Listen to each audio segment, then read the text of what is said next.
Salve, salve, programadores! Como é que vocês estão? Sejam bem-vindos a mais uma edição do Radar Dev. Olha só o que a gente vai ter no programa de hoje. 9 formas de atirar no seu pé usando PostgreSQL, cursos gratuitos de Docker e uma dica de JavaScript para imprimir dados em forma de tabela no console. Bem, vamos lá.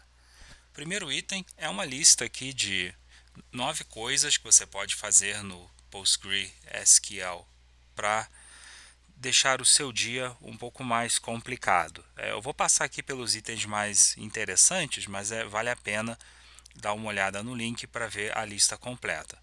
O primeiro item é deixar o valor default na setting Workman, que é a quantidade de memória que o Postgre pode utilizar antes de começar a escrever dados para o disco.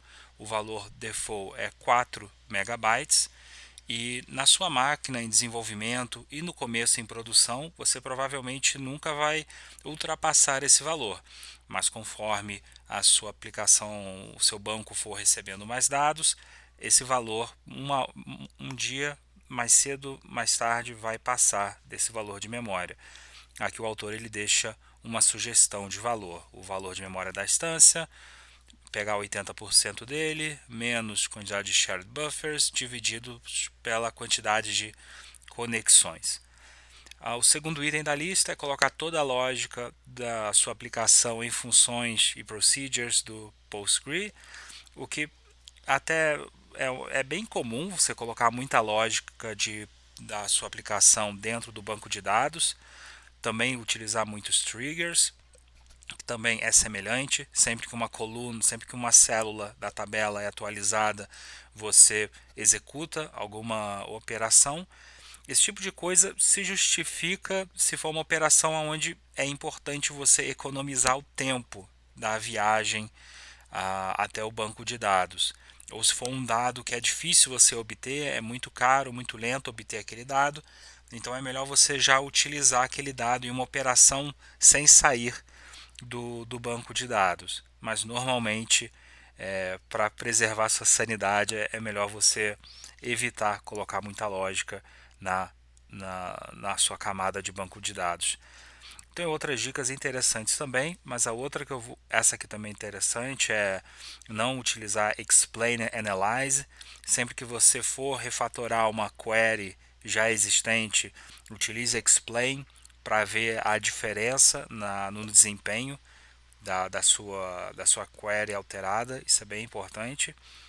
Vamos ver uma outra aqui interessante. Essa aqui muita gente não sabe, mas no Postgre, ao contrário de outros bancos de dados, criar uma chave estrangeira, uma foreign key, não cria automaticamente um índice. Então, se for importante ter um índice nas suas tabelas, só criar a chave estrangeira não vai fazer isso por padrão. Então, no Postgre você tem que fazer isso de forma literal. Então, vou deixar o link na descrição, essas dicas são bem interessantes. A outra é uma lista de cursos gratuitos de Docker para aprender a trabalhar com Docker e containers agora em 2023. Docker ajuda muito no desenvolvimento, principalmente se você tem que trocar de aplicação toda hora. Você trabalha um pouco em um microserviço, depois vai para outro e depois para outro. Se são microserviços em Python, você provavelmente vai entrar num rabbit hole, né, um buraco de coelho, e porque no Python é um pouco, não é muito ergonômico, por assim dizer, você administrar várias versões do Python na mesma máquina, mas hora menos hora você vai começar a encontrar erros estranhos e aquela situação do clássico funciona na minha máquina, né? Então o Docker ajuda a evitar esse tipo de coisa. E está aqui uma lista com alguns cursos para você poder se atualizar. E o último é uma dica aqui de JavaScript, olha só. Se você tiver uma lista de objetos, aqui por exemplo, frutas, nome, cor, né, laranja, a maçã, limão, com o comando console.table, olha só, ele vai printar esses seus objetos na forma de tabela. Isso que pode ser interessante quando você estiver debugando. Você pode juntar alguns valores em objetos e utilizar um console.table para poder visualizar esses dados mais fácil. Bem, pessoal, por hoje é só, fico por aqui e volto amanhã com mais uma edição do Radar Dev. Fui!